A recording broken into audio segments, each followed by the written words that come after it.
निवडणुकीच्या काळात विधानसभेच्या मी कोल्हापूरला अंबाबाईच्या दर्शनाला आलो होतो आणि महायुतीच्या विजयानंतर पुन्हा अंबाबाईच्या दर्शनाला अंबाबाईचे आशीर्वाद घ्यायला आम्ही नक्की येऊ अशा प्रकारचं तेव्हाही सांगितलं होतं आणि अंबाबाईच्या कृपेने या महायुतीचं सरकार अतिशय संपूर्ण मेजॉरिटीने अगदी लँडस्लाईड मॅन्डेट मिळवून प्रचंड असं अद्भुत यश दैदिप्यमान विजय महायुतीला मिळाला।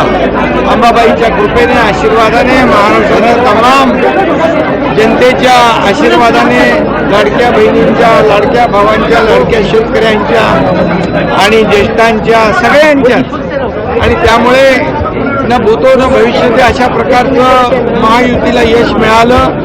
2.5 वर्षामध्ये महायुतीने जे काम केलं ते काम पाहून या महाराष्ट्रातल्या जनतेने महायुतीच्या कामाची पोचपावती दिली। 2.5 वर्षात आम्ही थांबलेले प्रकल्प, बंद पाडलेले प्रकल्प, स्टे घातलेले प्रकल्प सगळे सुरू केले आणि त्याचबरोबर लोकाभिमुख कल्याणकारी योजना देखील सुरू केल्या। म्हणजे एकीकडे विकास आणि दुसरीकडे कल्याणकारी योजना अशी सांगड घातली आणि या सर्वसामान्य महाराष्ट्रातल्या जनतेच्या जीवनामध्ये बदल घडवण्यासाठी अनेक निर्णय घेतले आणि त्यामुळे ही महायुती प्रचंड मोठ्या विजयाने या ठिकाणी पुन्हा स्थापित झाली आणि म्हणून कोल्हापूरवासियांनी देखील महायुतीला प्रचंड असा विजय दिला। महायुतीचे सर्व आमदार निवडून आणले आणि म्हणून महायुतीला विजय अंबाबाईच्या आशीर्वादाने फक्त कोल्हापूरने महाराष्ट्रात मिळाला। म्हणून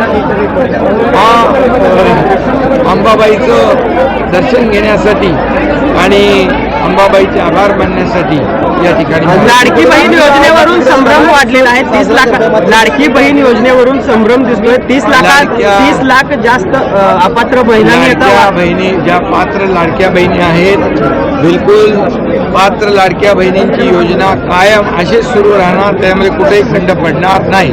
महायुतीला एकीकडं यश दिलं असं सांगते, मात्र दुसरीकडे काँग्रेस अजूनही या ठिकाणी निवडणुकीवरती आक्षेप घेते। आज देखील आंदोलन अनेक ठिकाणी झाली, कोल्हापुरात देखील आंदोलन। जेव्हा त्यांना विजय मिळतो तेव्हा EVM चांगलं असतं, त्यांना विजय मिळतो त्याला निवडणूक आयोग चांगला असतं, त्या ज्यांना विजय जेव्हा मिळतो तेव्हा हायकोर्ट सुप्रीम कोर्ट देखील चांगलं असतं। पण जेव्हा पराभूत होतात तेव्हा मग EVM खराब, EVM मध्ये दोष, याद्यांमध्ये दोष, निवडणूक आयोगावर आरोप आणि आमच्यावर आरोप। दुसरा त्यांना काय धंदा उरलेला आहे?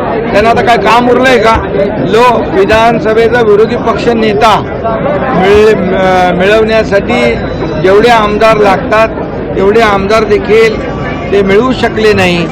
यावरून महाराष्ट्रातल्या जनतेने त्यांची जागा दाखवून दिलेली आहे आणि या महायुतीच्या फील्डवर काम करणाऱ्या सर्व शिलेदारांना विजयी केलेला आहे। घरी बसणाऱ्यांना कायमचं घरी बसवलेलं आहे। मनोज जरांगे पाटलांनी आजपासून पुन्हा एकदा उपोषण सुरू केलेलं आहे। ओबीसीतून मराठ्यांना आरक्षण मिळालं पाहिजे अशी मागणी त्यांनी। खरं म्हणजे मराठा समाजाच्या बाबतीमध्ये सरकारची भूमिका अगदी पहिल्या दिवसापासून जी होती आजही आहे, उद्याही आहे। महायुतीच्या काळामध्ये मराठा समाजासाठी एवढ्या योजना आम्ही सुरू केल्या। मराठा समाजासाठी 10% आरक्षण ओबीसी किंवा अन्य कुठल्याही समाजाचं कमी न करता दिलं, विशेष अधिवेशन घेऊन दिलं आणि देवेंद्रजी जेव्हा मुख्यमंत्री होते तेव्हा देखील त्यावेळेस त्यांनी निर्णय घेतला होता। मी मुख्यमंत्री असताना देवेंद्रजी, अजितदादा आम्ही सर्वांनी मिळून 10% आरक्षण मराठा समाजाला देण्याचा निर्णय घेतला आणि म्हणून या ठिकाणी आज आम्ही दिलेलं आरक्षण महाविकास आघाडी टिकवू शकली नाही, हे त्यांचं दुर्दैव आहे आणि म्हणून आम्ही मराठा समाजाच्या बरोबर आहोत। कायम त्यांच्या ज्या योजना आहेत त्या योजना कायम सुरू राहतील आणि जे 10% आरक्षण त्यांना मिळालंय त्या देखील आरक्षणावर रद्द करावं म्हणून महाविकास आघाडीतलेच काही लोक कोर्टात गेले, हे दुर्दैव आहे आणि म्हणून दिलेलं आरक्षण टिकलं पाहिजे आणि ओबीसी समाजाच्या किंबहुना इतर समाजाचं कुणाचंही आम्ही पहिल्यापासून आमची भूमिका ठाम आहे। मराठा समाजाला आरक्षण देताना मराठा समाजाला योजनांचा लाभ देताना, मराठा समाजाचा उत्कर्ष प्रगती करत असताना इतर कुठल्याही समाजावर अन्याय होत नाही. अक्षय शिंदे यांनी बलात्कार केला नाही, त्यांचा एन्काउंटर केलाय बलात्कारांना वाचवण्यासाठी, असं जितेंद्र आव्हाडांनी टीका केली. या बाबतीमध्ये गृह विभाग तपास करतोय, न्यायालयीन प्रक्रिया सुरू आहे, न्यायप्रविष्ट बाब आहे, त्यामुळे मी त्याच्यावर महिलांना अर्ध तिकीट केल्यानंतर एसटी तफ्यात आली असा दावा केला जात होता. मात्र आता एसटी तोट्यात आहे असं सांगून दरवाढ केली गेलेली आहे. आता तुम्ही बघा की जी काही दरवाढ किती वर्षानंतर झालेली आहे. शेवटी एसटी मध्ये कोणाला प्रवास करायचा आहे? सर्वसामान्य लोकांना. आणि म्हणून एसटीला देखील प्रवास करणाऱ्या प्रवाशांना चांगल्या सोयी सुविधा मिळाल्या पाहिजे, ही भूमिका सरकारची आहे. कुठल्याही प्रकारचं सर्वसामान्यांना अन्याय होईल असं कुठलंही काम सरकार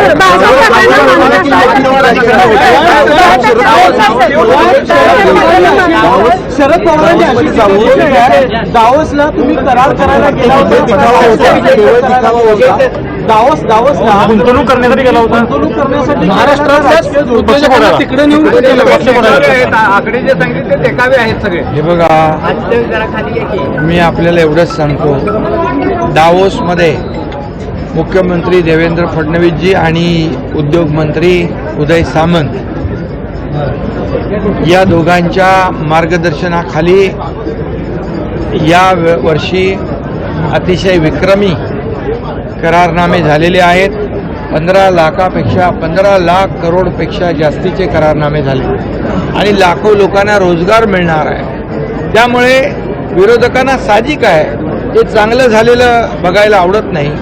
मलाही आठवतं, मी जेव्हा दावोसला गेलो तेव्हा 7.5 लाख कोटींचे करार दोन्ही वेळेत झाले आणि त्याची अंमलबजावणी 70 ते 80% झाली.